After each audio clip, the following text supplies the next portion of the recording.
I'm a knight, I'll have you know. But they don't look like you either. Your belt's made of rope. This sharp exchange in a dusty stable yard is far more than a comedic barb. It is a profound pecuniary semiotic deconstruction of a hero's identity. In this opening moment of their journey, we witness the Carnivalesque uncrowning of Sir Duncan the Tall by a boy who refuses to recognize the authoritarian word of a knight whose attire suggests manual drudgery rather than aristocratic exemption. We are entering a world where the myth versus reality of chivalry is laid bare, and where a length of hempen rope can dismantle a knightly persona as effectively as any sword. Today we will dissect this fascinating psychological and symbolic clash between appearance and authority. But first, we need some context. Dunk is a man wandering through a chivalric fiction of his own making. Having recently buried his master, Sir Arlen, he has assumed the title of Sir Duncan the Tall, without the material wealth or social pedigree to sustain the illusion. His worldly wealth is tied up in his horses and oversized armor, leaving him so destitute he must use a rope to hold his scabbard. As he arrives at an inn on the road to Ashford, he expects the automatic submission the official world owes to his rank. What he finds instead is Egg, a boy who embodies the logic of the turnabout, refusing to be cowed by a man whose appearance violates every pecuniary canon of reputability. Hello there. You the stable boy?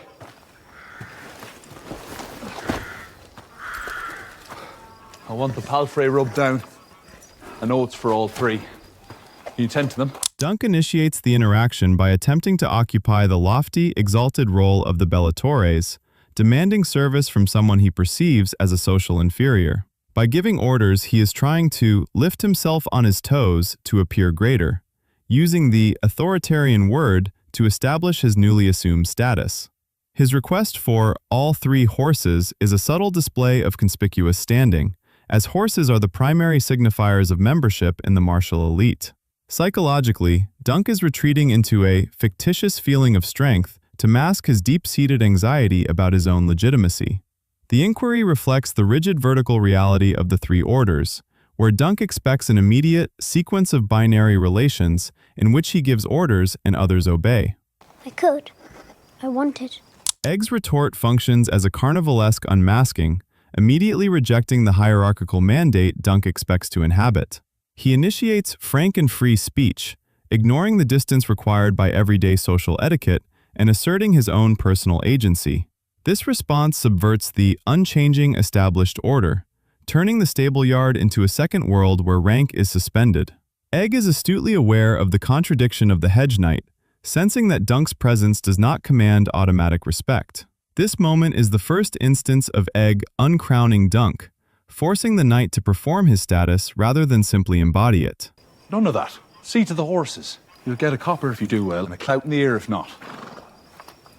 Faced with a lack of submission, Dunk resorts to the threat of physical dominance to mask his feelings of inadequacy. The clout in the ear serves as a defensive mechanism, an attempt to restore his goal of superiority when his social authority fails. By offering a copper, he attempts to engage in pecuniary signaling, though his destitution makes the promise of wealth feel precarious. Dunk is using physical intimidation to abruptly end a conversation he is losing intellectually and socially. This aggressive behavior is a classic Adlerian move to gain success, pride, and superiority through the easiest method available, his massive frame. Time passes. Dunk catches Egg playing with his gear.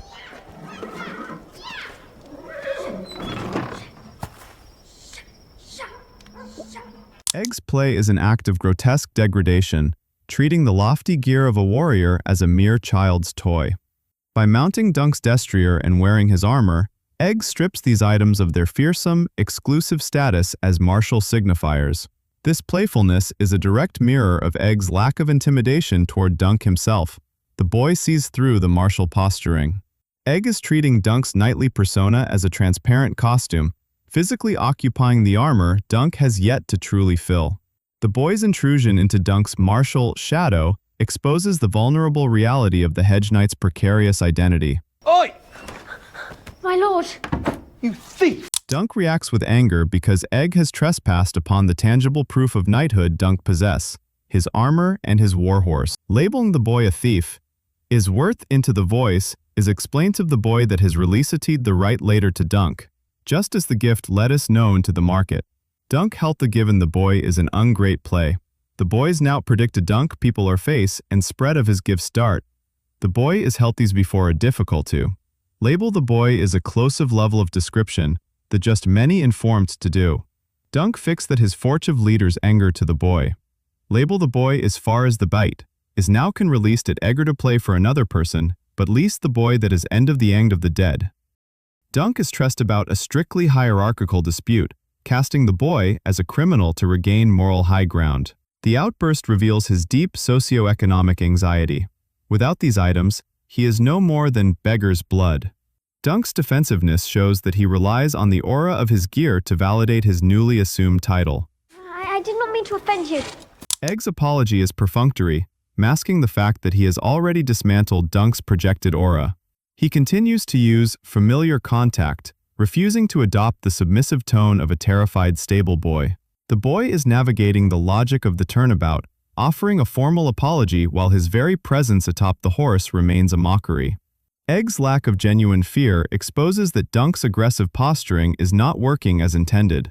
He is observing the lunk behind the armor with an educated, sharp wit that Dunk cannot match. Take that armor off you, now. I'll be glad Thunder didn't kick you in that fool head of yours. He's a war horse, not a boy's pony. The horse functions as a material extension of Dunk's identity. By calling it a war horse, he is validating his own status as a Bellatorus. Dunk relies on the intimidating aura of the destrier to fill the gap left by his own social inadequacy. His overprotectiveness reveals he knows that a hedge knight must hold tight to his pride to avoid being viewed as a peasant. The comparison to a pony is a direct hit to Dunk's pecuniary standing, as a pony is a utilitarian animal of the Laboratorus class. I could ride him as well as you. This assertion is a sharp unmasking, as Egg treats Dunk's martial specialization as something a child can replicate. By claiming he can ride the destrier, Egg strips the horse of its exclusive status and Dunk of his martial superiority. It highlights Dunk's inferiority complex, as he knows his own riding was taught by a master who was no good with words. Egg's confidence is rooted in his superior formal education at the Red Keep, which Dunk can only guess at. This is a Carnivalesque moment, where the child claims the competencies of the adult warrior. Close your insolent mouth.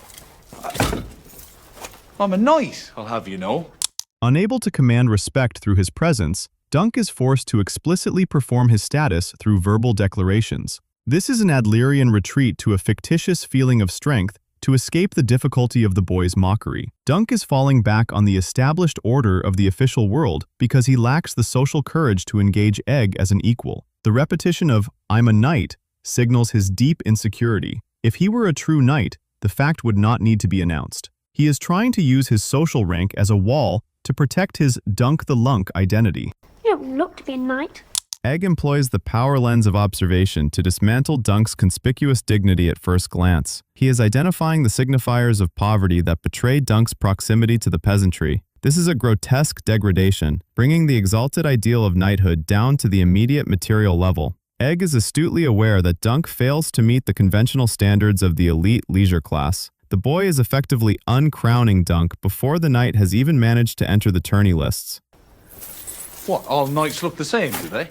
Dunk's counter-question reveals his intellectual struggle to defend his precarious class position. He is attempting to broaden the definition of knighthood to include his material destitution, though he knows the official world does not agree. This reflects his inferiority complex regarding his beggar's blood and his struggle to match Egg's wit. Dunk is lifting himself on his toes to defend a class he theoretically belongs to but cannot economically sustain. There is a defensive pragmatism in his voice, as he tries to deflect the boy's sharp semiotic reading. No, but they don't look like you either. Your belt's made of rope. Egg identifies the rope belt as the primary semiotic tool that establishes Dunk's lack of pecuniary standing. The rope belt violates the pecuniary canon of reputability, which rejects utilitarian serviceability in favor of conspicuous waste. By identifying the rope, Egg marks Dunk as someone associated with manual drudgery rather than aristocratic exemption. This observation strips away the illusion of knightly dignity, laying bare the hedge knight's economic fragility. It is the ultimate cheap coat makes a cheap man moment. where the material reality destroys the chivalric fiction. So long as it holds my scabbard, it serves. Dunk's defense relies entirely on brute efficiency, which Veblen argues is insufficient for high-status reputability. He is attempting to redefine honorable attire through the lens of manual labor and utility, a concept the feudal elite rejects. This reveals his proximity to the laboratores class, as he values use value over social signaling. Psychologically, he is holding tight to his pride, even as the boy's logic dismantles it. The rope belt is a literal and symbolic admission of his impoverished material reality. Are you going to the tourney then? Do you mean to enter the lists? Egg shifts the focus to the martial theater where knighthood is officially performed. He is testing if Dunk has the martial viability to match his knightly pretensions. This question is an invitation for Dunk to prove he is a conscious vehicle of the law rather than just a man with a rope belt. Egg is probing the gap between Dunk's noble aspirations and his gritty material reality. It highlights the hero's journey threshold, as the tourney represents the impending trial Dunk must survive. Yeah, I suppose I do. Dunk's hesitant answer reveals his lack of true confidence and social courage. He is supposing his participation because he is acutely aware that his martial skills are not the equal of highborn knights. Psychologically, he is committing to a narrative reconstruction of his life, hoping the tourney will validate his myth. This is the moment Dunk accepts the call to adventure, despite his deep-seated feelings of being a lunk. He is stepping into the zone of magnified power, where his fictitious strength will be truly tested. Take me with you, sir. Please. This request acts as a playful legitimization of Dunk's newly chosen identity. Egg agrees to participate in the quote-unquote chivalric fiction. Egg is offering to bridge the gap between Dunk's aspirations and his reality by becoming his squire, a role every quote-unquote true knight requires. This is a reciprocal bond being formed, where the boy's expertise will eventually compensate for the knight's ignorance. By saying "sir," Egg is validating Dunk's pretension, even though he knows the knight's quote-unquote best will fall short. It is a genuine invitation for mutual support, transforming from carnivalesque mockery into a shared path. And what might your mother say to that? Dunk attempts to invoke traditional parental authority to reassert control over the situation. He is trying to retreat into a familiar social structure to put the insolent boy back in his place. This move shows Dunk's intellectual struggle to manage a sharp-tongued child without resorting to physical force. It reflects the three orders mindset, where children are subordinate to the quote-unquote family unit and the state. Dunk is trying to, quote, play with a weaker child to regain his goal of superiority. Not much. She's dead. Egg strips Dunk's tool of authority of its power with a blunt, material fact. This revelation deconstructs the hierarchical conflict by exposing the vulnerable reality beneath the roles of knight and boy. Egg is presenting himself as a quote-unquote pitiful orphan, which immediately overrides Dunk's anger with empathy. This is a quote-unquote shared lack being established, as Egg knows Dunk's own origins are likely just as destitute. The boy is using the quote-unquote logic of the turnabout to force a horizontal connection based on shared loss. Is the innkeeper not you? You an orphan boy? Dunk suddenly sees Egg as a reflection of his own past destitution, rather than a threat to his authority. He feels foolish standing there with sword in hand, over a child who appears isolated and excluded. This is a moment of empathy rooted in Dunk's own history of living wild in the alleys of Fleabottom. He is beginning to see the chosen kinship that can replace a biological family unit. The hierarchy of the quote-unquote official world is completely dissolved by the orphan's bond. Are you? Egg's mirror question acts as a profound psychological equalizer, stripping away Dunk's knightly persona entirely. He is forcing Dunk to admit to his quote-unquote beggar's blood origins, bridging the gap between prince and hedge knight. This is the ultimate frank and free contact, where the boy demands the adult's true identity. Egg is testing if Dunk is courageous enough to accept his own lack of protection and protection need. It is a quote-unquote turnabout that makes the knight as vulnerable as the stable boy. I was. Once. Till my sir took me in. Taught me arms and riding and... taught me everything, really. Best he could. Dunk's hesitation and stutter reveal a moment of cognitive dissonance as he constructs his own chivalric mythos. He is retroactively inflating the quality of his education to fit the idealized mold of a true knight. This admission confirms his profound inferiority complex regarding his impoverished origins and his lack of quote-unquote words. By saying best he could, Dunk is acknowledging his material and intellectual limitations. He is revealing that his knighthood is a shared salvation passed down from one orphan to another. If you could bring me to Ashford, I could squire for you, sir. And you can teach me. Best you can. Egg's echo of quote best you can is a subtle mockery, but also a profound validation of Dunk's pretension. He is agreeing to participate in the chivalric fiction, even though he possesses a vastly superior formal education. Egg accepts Dunk's objectively meager quote best as a legitimate path, forging a bond that transcends material reality. This is a genuine invitation for mutual support, where the prince becomes the servant to sustain the knight's identity. Egg is offering to help Dunk, quote, pay his debt to Sir Arlen by repeating the cycle of mentorship. No, I've no need for a squire, lad. Dunk's refusal is a defensive mechanism to protect his precarious Dunk the Lunk identity from exposure. He is afraid that having a squire, especially one as sharp as Egg, will constantly threaten his authority. This is an attempt to exclude a stronger child, intellectually, to maintain a fictitious feeling of strength. He is still clinging to the storybook knight idea of the lone, self-sufficient wanderer. Dunk is not yet ready to accept the shared void that Egg is trying to fill. Every knight needs a squire. You look like you need one more than most. Egg correctly points out that Dunk lacks the visual and material wealth to sustain the illusion of knighthood alone. He identifies Dunk's need, not just for labor, but for the social validation a squire provides. This is a final uncrowning, reminding Dunk that he does not look to be a knight on his own. Egg is using his sharp, educated wit to dismantle Dunk's last defense. The boy is positioning himself as the necessary piece that will make Dunk's mythos complete. And you look like you need a good clout in the ear. Fill me a sack of oats. I'm off for Ashford. Alone. Dunk falls back on his undisputed advantage, physical intimidation, to artificially elevate himself and end the argument. The threat is a compensation for the inferiority complex, used because he cannot out-argue his squire. By insisting on being alone, he is attempting to protect his precarious authority from further Carnivalesque dismantling. This is a retreat from social courage, as he avoids the challenge of integrating Egg into his life. Dunk uses the authoritarian word to re-establish the sequence of binary relations one last time.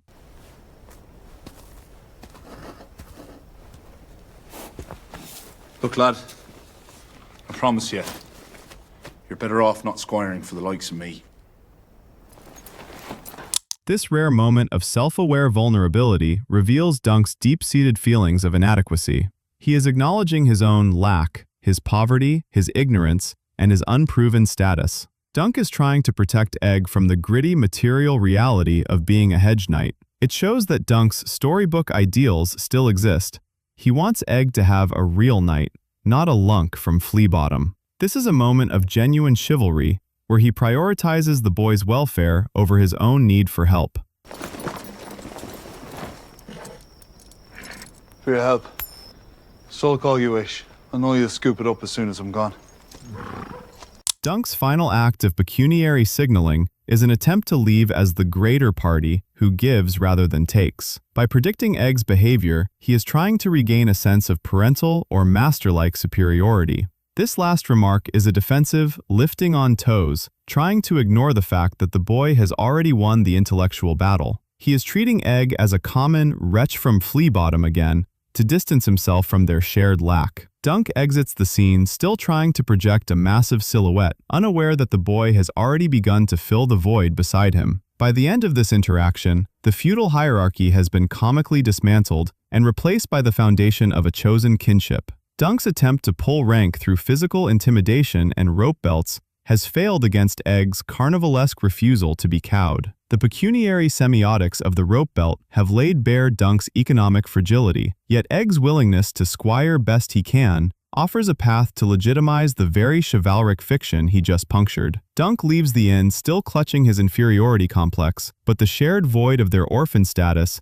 has already forged a reciprocal bond that will eventually make them both more than sellswords. The Lunk and the Prince have begun a journey where the myth of knighthood will be tested by the reality of their mutual survival.